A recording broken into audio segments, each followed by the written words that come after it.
Hello, my name is Carolina Fleischman. Welcome back to my channel. In my prior video, I addressed teenage and adult acne in a combined presentation. In this video series, I will address them separately, providing you with a more thorough and additional information. They're critical enough topics that because acne is considered an epidemic today among teenagers and among adult females. So I hope you find both versions beneficial and use them as cross-reference. Adult female acne. Today, adult female acne, there's an epidemic among women in their 20s, 30s, 40s, and beyond. Acne is a term to describe a process that starts in the follicle. And I hate to tell you, but there's no cure for acne. But we can certainly proactively prevent it. As adult female consumers, we feel like we're not being taken serious because we're either faced with using a teenage medication or if we like to do something to de-age the skin, we're afraid to do so for the fear of making our breakouts worse. So as adult females, we need to be taken serious because today is very rare to see a woman that does not suffer from some form of acne. In adult female acne, about in 98% of the cases, it has to do with an interaction with a free testosterone or a testosterone sensitivity. Unfortunately, it does not come out in a blood work because there's a wide range of normal. What it has to do with, we have enzymes inside the follicle which are perfectly normal. And outside the follicle, we have hormones, testosterone, estrogen, and progesterone. And as women, we have just as much testosterone as men, except ours is bound by protein. So it is like having a sac around it that prevents us from growing a beard or having a deep voice. So what happens is when there's a little bit of free testosterone or there's a testosterone sensitivity, this testosterone shakes hands with those enzymes inside the follicle and they produce dihydrotestosterone. The hydrotestosterone is the most aggressive form of testosterone, and it is immediate acne. And where does it go? It is usually in the perioral region in the form of mini cysts, and they are very recalcitrant to treatment. Let's talk about treatment and solutions. When it comes to treatments and solutions, there are no exceptions and no compromises. Let's start with number one. Remember what happens with those cells sticking together inside the follicle, which is the beginning of the acne process? We need to introduce something into the follicle to stop those cells from sticking together. So what we need is a follicular cleansing. In order to get follicular cleansing, we need something with very small molecules in order to penetrate that follicle. Glycolic acid wash is just that. A glycolic acid wash of 12% and a pH level of 3.25 to 3.5. At its simplest level, glycolic acid dissolves and dislodges the glue-like substance or cellular cement inside the follicle, therefore disrupting the beginning of the acne process. And glycolic acid does the very same thing on the surface of the skin. And this is the only one I would recommend because you can buy the most expensive cleansers, but if the molecules are too large to penetrate, they will only cleanse the surface of your skin and you will not get follicular cleansing where it needs to go. Remember, acne starts inside the follicle, so it needs to go right in it. Number 2, retinoids. Retinoids are very important. We know that retinoids are the gold standard for not only acne, but also anti-aging.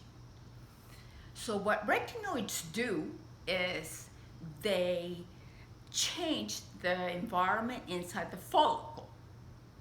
And what it does, it prevents that tendency of the cells sticking together by changing the environment inside the cell, the follicle.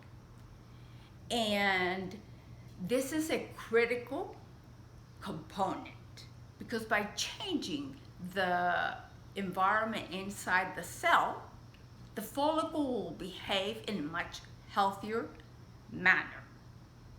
Number 3, now this is a critical component. Let's go back to the acne process so you can understand why the need of benzoyl peroxide.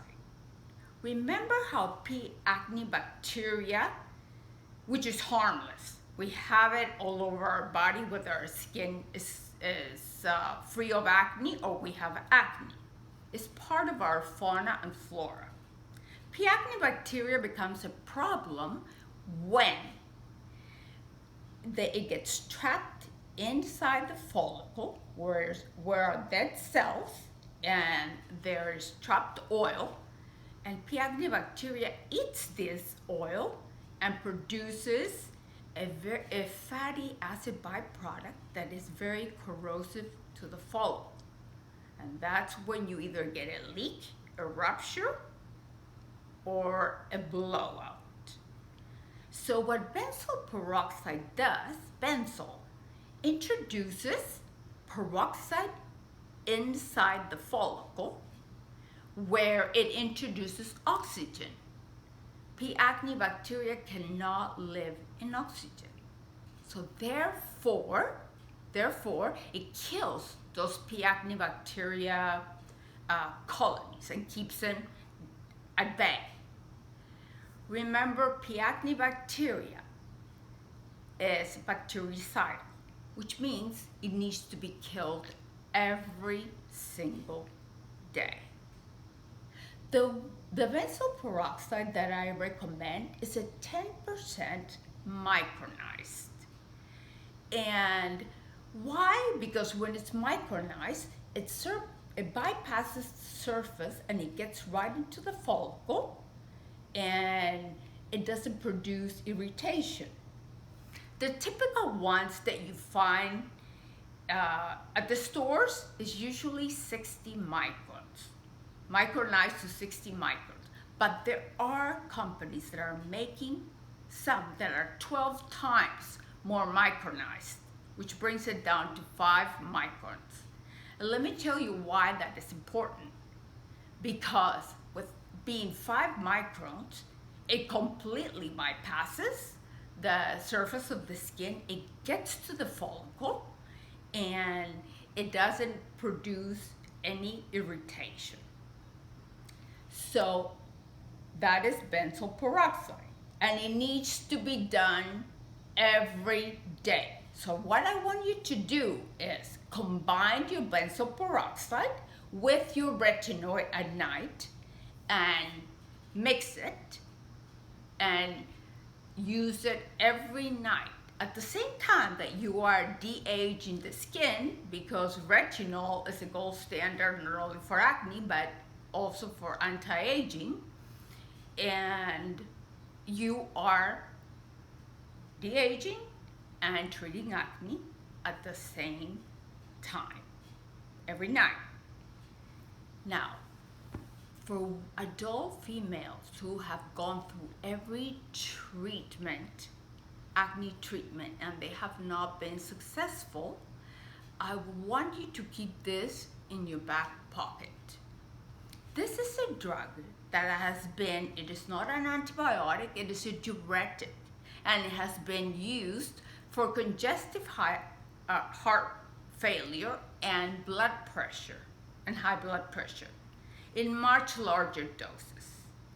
It is called spironolactone, in a dosage of from 50 milligrams to 150 milligrams a day.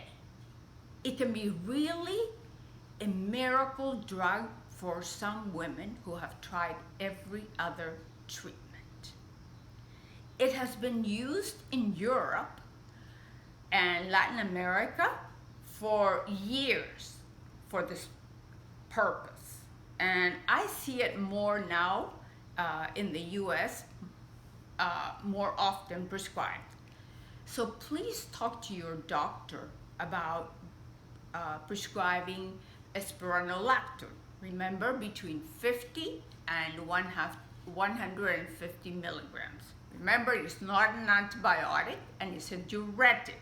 How spironolactone works is, remember how you have enzymes inside the follicle and you have testosterone outside the follicle, and this is typical in female acne, that testosterone shakes hands with those enzymes inside the follicle and creates the hydrotestosterone, which is the most aggressive testosterone, and equals instant acne. So what it does is creates a wall between those enzymes and that free testosterone or testosterone sensitivity. Again, talk to your doctor because it can really be a miracle. It also works for regrowth of hair.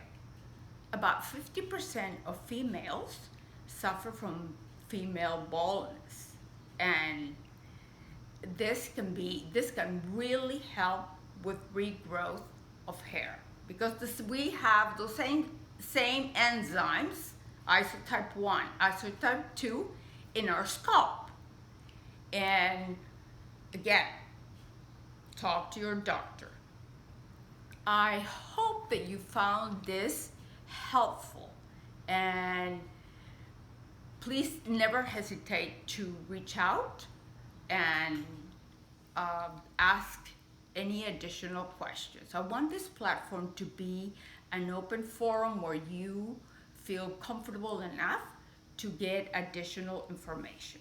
Before I forget, the fourth very important, not last but not least, is an SPF.